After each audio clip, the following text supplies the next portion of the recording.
You're stepping onto bigger stages, but your headshot still looks like an early version of your business. That mismatch creates doubt before you even speak. Today, I'm breaking down the 3 micro poses I use with every client to turn a nice portrait into a confident, authority level headshot that looks natural instead of forced. I'm Clara Coop, and I help established experts close the gap between their expertise and how they're seen. Here's what happens when a visibility opportunity shows up.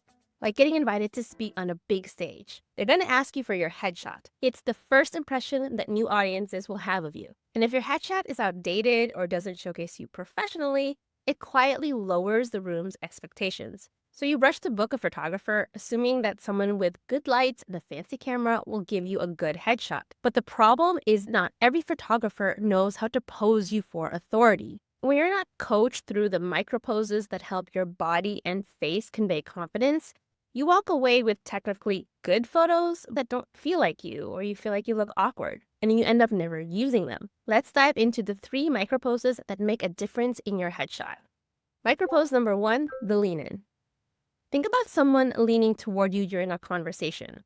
It makes you feel like they're paying attention, right? Like they're engaged. That's presence, and presence reads as high authority. You can create that same feeling in a headshot.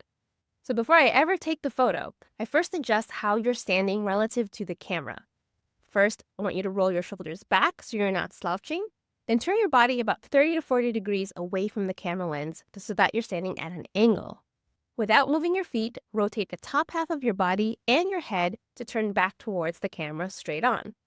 Then shift your weight slightly onto your front leg, almost like you're about to take a step forward. If you're sitting, it's the same idea. You're just going to do a subtle lean from your waist. Now here's why this matters. Cameras are going to exaggerate whatever is closest to the lens. And when you stand straight on, the camera captures the full width of your body.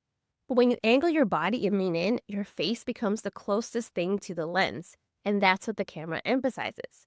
Not your shoulders, not your torso, your face and your expression. That angled lean creates a more flattering image too, and it puts the focus exactly where we want it. There's one more adjustment that makes or breaks the shot, and it's the most subtle one. Micro pose number 2, the turtle. Once you're leaning in, we adjust the position of your head. I want you to push your chin forward slightly, like a turtle sticking its head out of its shell. Then tilt your chin down just a touch. Now here's what that does. The forward extension elongates your neck and defines your jawline. And that slight downward tilt makes your eyes, instead of your chin, the focal point, since your eyes are now the closest feature to the camera. This is what eliminates that double chin effect that people worry about. Micro pose number 3, eye and smile balance. I want you to focus on setting your eyes first. I want you to look straight into the camera lens and then smile. Here's why that order matters.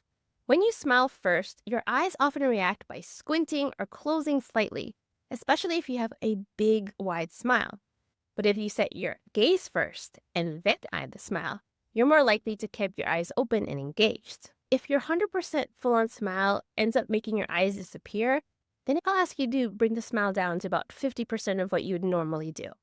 Because my goal is that I want you to convey that warmth and authenticity, but without having your smile overpower your eyes. Because when you want to convey authority, you want balance. You want to seem approachable, but not overeager, confident, but not too stiff. So together, your eyes and smile create that expression that is ultimately what draws people in. I use these same 3 poses with everyone I photograph, regardless of their age, body type, or previous comfort level on camera. The coaching doesn't need to change because projecting authority is not about being naturally photogenic.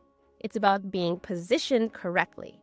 And if your photographer isn't walking you through these micro adjustments, then you're left guessing in front of the camera. And at your level, an outdated headshot isn't just something inconvenient, it's a gap between your expertise and how you're first seen. If you'd like my full headshot prep checklist, including what to wear before your next session, then comment headshot below and I'll send it to you.